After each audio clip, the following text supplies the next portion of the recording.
Rachel the Clever, a folktale from Poland. Folktale. A folktale is a story that has been told and retold for many years. The setting of a folktale is usually in the past. The main character in a folktale usually has to overcome a problem as part of the plot. Writers of folktales include details about the characters to help readers understand what they do and why they do it. As you read, use these story cues and what you already know to understand the characters and clarify new ideas about them.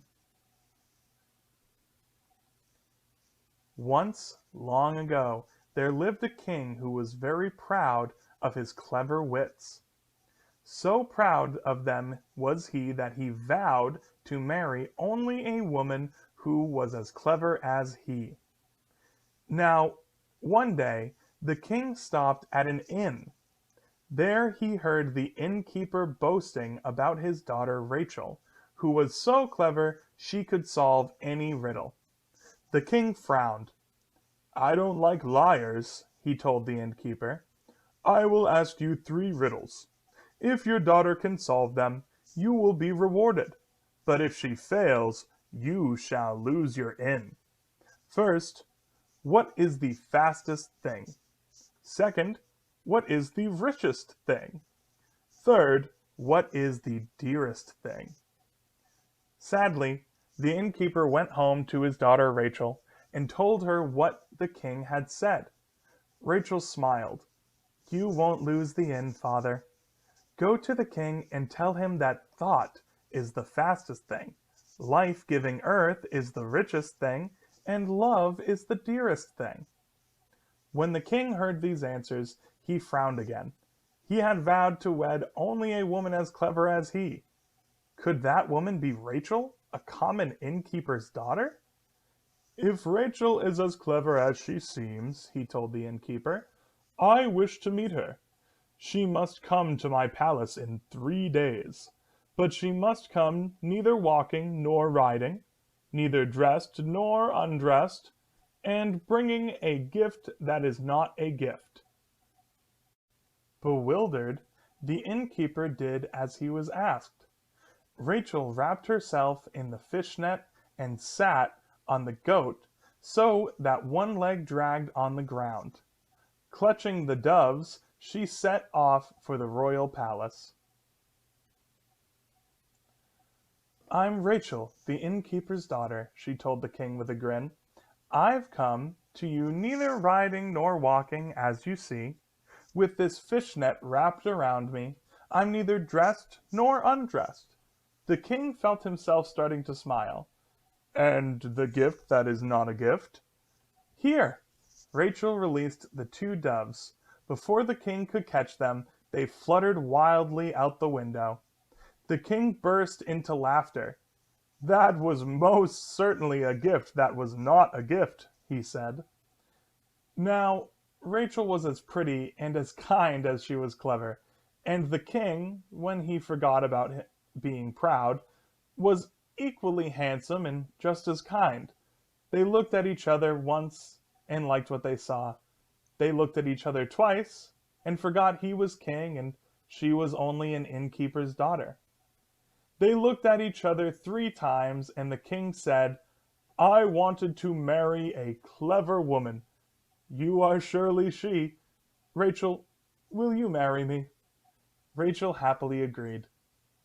But all at once the king remembered to be proud. "But you must never disagree with any of the judgments I make at court," he warned. Rachel sighed. "Very well."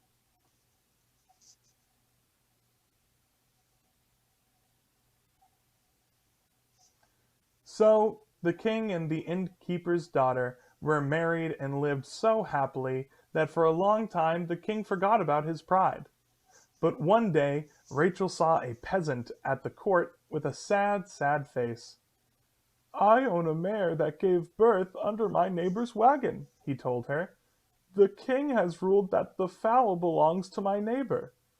"Why, that's not right. cried Rachel. Go stand under the king's window with a fishing rod and pretend you're catching fish. The peasant obeyed. When the king asked him how he could catch fish on a marble floor, the peasant answered as Rachel had told him. If a wagon can give birth to a fowl, then I can catch fish on a marble floor. When the king heard this answer, he knew that only Rachel could have given it. His pride overpowered his love. Since you have broken our agreement, he told Rachel, you must leave the palace. Even as he said these harsh words, the king felt his heart break, but his pride was still stronger than his love. You must leave, he repeated, but you may take your dearest possession with you.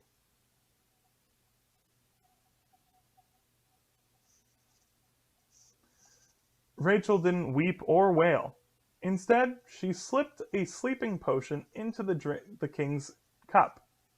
As soon as he was sleeping soundly that evening, Rachel wrapped him in a blanket, hoisted him up onto her back, and carried him out into the night.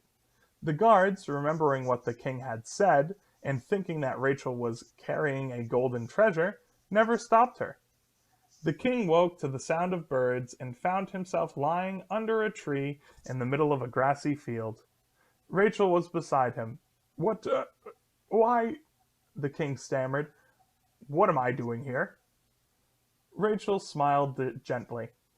I was following your order, she said.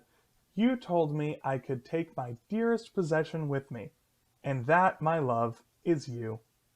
The king looked into Rachel's warm eyes, and as he looked, he forgot all about his pride, this time forever. Will you forgive me? He asked. Of course. And you will listen to me before you make your judgments? Of course. Come, my dearest possession, said the king. Let us go home.